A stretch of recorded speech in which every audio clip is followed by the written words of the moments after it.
اور اندھی محبت میں بخاری پر اعتراض کر دیا۔ آمین بالجہر، نبی سے وضو اور قراءہ خلف الامام پر سیرت النعمان میں بحث چھیڑی ہے۔ ہمارے شیخ مکرم مولانا مبارک پوری نے سیرت البخاری کے صفحہ نمبر 220 تا 226 پر تحقیقی جواب دیا ہے۔ شاہ ولی اللہ رحمہ اللہ کہتے ہیں ہر وہ شخص جو صحیحین کی توہین یا تخفیف کرتا ہے وہ بدعتی ہے، مومنوں کے راستے سے ہٹ کر غیروں کا راستہ اختیار کرتا ہے۔ حجت اللہ البالغہ جلد نمبر 1 صفحہ نمبر 280۔ عقل کی خراب پر حدیثوں کو پرکھنے والوں نے بھی بہت سی حدیثوں پر اعتراض کیا ہے۔ اس میں مولانا ابو العلا مودودی اور ان کی جماعت اسلامی سر فہرست ہے۔ حدیثوں کو محدثین نے سندن اور متنن پرکھا ہے اور اس کے اصول بنائے ہیں۔ خراد والی بات وہ کہتا ہے جس کو اصول حدیث کے بارے میں اور جرح و تعدیل کے بارے میں اچھی معلومات نہیں ہے۔ حدیث کی تدوین اور فی نفس ہی حدیث کی بابت تشکیک پیدا کرنا یا عامیانہ اور جاہلانہ اعتراض کرنا اسلام کی اساس کو کمزور کرنے کے مرادف ہے۔ اگر مستشرق یا اسلام کا دشمن اس طرح کی بات کرے تو چل سکتا ہے کہ وہ ہمارا دشمن ہے، لیکن مسلمان کا اعتراض کرنا بہت افسوسناک ہے۔ اور ایسے لوگ اعتراض کرتے ہیں جو رکشہ چلاتے ہیں، جو سبزی بیچتے ہیں، جو ڈاکٹر ہیں، جو انجینئر ہیں اور حدیث کے یا اسلامیات کے ایکسپرٹ نہیں ہیں۔ دل کے پھپھولے جل اٹھے سینہ کے داغ سے، اس گھر کو آگ لگ گئی گھر کے چراغ سے۔ بخاری کے بعض روات کی بابت رومیہ بالتشیع کا مفہوم۔ بخاری میں جتنے روات ہیں وہ قابل حجت ہیں۔ جن روات کے بارے میں یہ کہا گیا ہے رومیہ بالتشیع، اس پر تشیع کا الزام ہے، تو اس کا مطلب یہ ہے کہ یہ ابو بکر اور عمر کے مقابلہ میں علی کو خلافت کی بابت ترجیح دیتا ہے۔ یہ لوگ موجودہ زمانہ کے شیعہ کی طرح شیعہ نہ تھے۔ خلافت کی بابت ترجیح علی کا رجحان تھا۔ تاریخ میں شیعان علی، شیعان عثمان، شیعان فلاں کی تعبیر استعمال کی گئی ہے، جس کا معنی ہے علی کے مددگار، عثمان کے مددگار اور فلاں کے معاون۔ یہ غلط فہمی پیدا کی جاتی ہے کہ بخاری میں شیعہ روات ہیں، اسی لیے اس نقطہ کو یہاں بیان کیا جا رہا ہے۔ میزان الاعتدال میں علامہ ذہبی نے ابان بن تغلب کی حالت زندگی میں اس نقطہ کو بیان کر دیا ہے۔ میزان الاعتدال میں امام ذہبی رحمہ اللہ نے ہر اس راوی کو بیان کیا ہے جس پر کسی بھی اعتبار سے جرح کیا گیا ہے، چاہے وہ صحیح ہو یا غلط ہو۔ یہ ابان بن تغلب کتاب کے دوسرے راوی ہیں جن کی حالت زندگی امام صاحب نے بیان کی ہے۔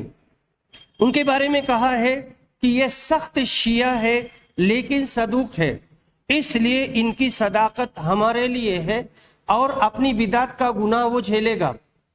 یہاں سوال یہ پیدا ہوتا ہے کہ ایک بدعتی کی کیسے توثیق کی گئی؟ تو اس کا مختصر جواب یہ ہے کہ بدعت کی دو قسمیں ہیں۔ یہ پوری عبارت امام ذہبی کی ہے۔ بدعت صغرا جیسے تشیع کا غلو، یہ تابعین اور تبع تابعین میں کثرت سے پائی گئی ہے، جبکہ یہ لوگ دیندار، پرہیزگار اور صادق تھے۔ اگر ان لوگوں کی حدیث رد کر دی جاتی تو رسول اکرم کی بہت ساری حدیثیں چلی جاتی، اس سے بڑا نقصان اور خسارہ ہوتا۔ نمبر 2 بدعت کبریٰ۔ بدعت کبریٰ رفض کامل ہے۔ رفض کامل ہے کا مطلب ہے ابو بکر، عمر اور سارے صحابہ سے برات کا اظہار کرنا سوائے چند صحابہ کے۔ اس میں غلو کرنا ہے یعنی رفض میں، اور ابو بکر اور عمر کی شان میں گستاخی کرنا ہے اور اس کے لیے دوسروں کو دعوت دینا ہے۔ اس طرح کے روات سے حجت نہیں پکڑی جائے گی اور ان کی روایت دلیل نہیں بن سکتی۔ سلف صالحین کے زمانہ میں غالی شیعہ وہ ہوتا تھا جو عثمان، زبیر، طلحہ، معاویہ اور ان صحابہ کے بارے میں تنقید کرتا تھا جنہوں نے علی سے جنگ کی تھی اور ان کو برا بھلا کہتا تھا۔ اور ہمارے زمانہ میں غالی شیعہ وہ ہے جو معزز صحابہ کی تکفیر کرتا ہے اور شیخین ابو بکر و عمر سے برات کا اظہار کرتا ہے۔ ایسا شخص گمراہ ہے۔ ابان بن تغلب نے شیخین کے بارے میں کوئی تنقید نہیں کی ہے، بس علی کو ابو بکر اور عمر سے افضل سمجھتے تھے۔ میزان الاعتدال محمد بن احمد بن عثمان بن قائماز الترکمانی الذہبی، جلد نمبر 1 صفحہ نمبر 6-7۔ اور حضرات یہ جو موجودہ زمانے کے شیعہ ہیں اس میں بہت سارے فرقے ہیں اور ان کا خاص عقیدہ اور خاص نظریہ ہے۔ اس زمانے میں ایسا کچھ نہیں تھا۔ کہا جاتا ہے نبو الکلاب لا یؤثر السحاب، کتے بھونکتے رہیں گے اور قافلہ گزر جائے گا۔ بخاری کی خصوصیات بہت زیادہ ہیں، ہم چند کو بیان کریں گے۔ الجامع الصحیح کی عظیم ترین خصوصیت یہ ہے کہ اس کی ہر حدیث اور ترجمۃ الباب کو لکھنے سے پہلے مصنف نے غسل کر کے 2 رکعت نماز استخارہ پڑھی ہے۔ دنیا میں کوئی بھی کتاب ایسی نہیں پائی جاتی ہے جسے اس طرح سے کسی نے لکھا ہو۔ الجامع الصحیح کی تالیف کا مقدس عمل بیت الحرام میں شروع ہوا ہے۔ تمام علماء سلف اور خلف کا اجماع ہے کہ بخاری کی ساری حدیثیں صحیح ہیں اور اس کو امت میں قبولیت حاصل ہے، اور یہ حکم جو مسندن روایتیں آئی ہیں انہی پر ہے۔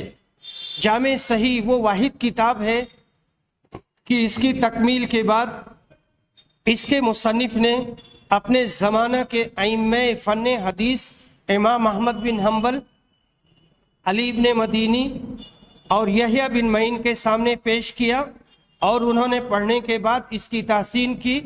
البتہ 4 حدیثوں میں کلام کیا، پر عقیلی کہتے ہیں کہ بات وہی صحیح ہے جو امام بخاری نے کہی ہے۔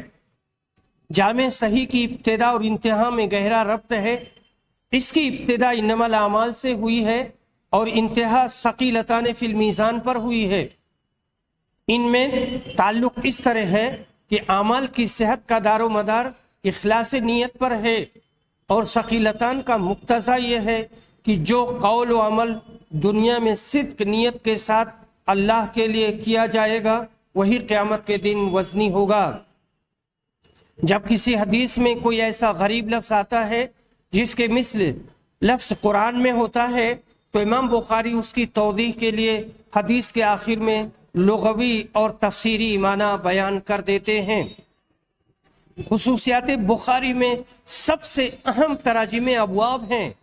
یہ تراجم علم فقہ اور فن حدیث کا شاہکار ہیں اور ان تمام موضوعات اور مسائل کے جامع ہیں جو اسلامی علوم و فنون سے متعلق ہیں اور دنیا کو ان کی ضرورت پیش آیا کرتی ہے۔ امام بخاری نے تراجم ابواب میں محدثانہ اصول پر فقہی مسائل، دقیق نکات کے استخراج اور حکیمانہ طرز استدلال کے حیرت انگیز کرشمے دکھائے ہیں۔ امام بخاری کا ایک خاص طرز عمل یہ ہے کہ ہر کتاب کے اختتام پر ایسی حدیث ذکر کرتے ہیں جس کے آخر میں کوئی ایسا فقرہ یا لفظ ہوتا ہے جس سے ختم کتاب کی طرف اشارہ ہوتا ہے۔ یہ اشارہ کہیں ظاہر ہوتا ہے اور کہیں مخفی ہوتا ہے۔ حضرات مشاہدین، یہ باتیں تھیں بخاری کے تعارف کے سلسلے میں۔ بخاری بحر ذخار ہے اور بحر ناپیدا کنار ہے۔ یہ چند باتیں آپ کے سامنے پیش کی گئی ہیں۔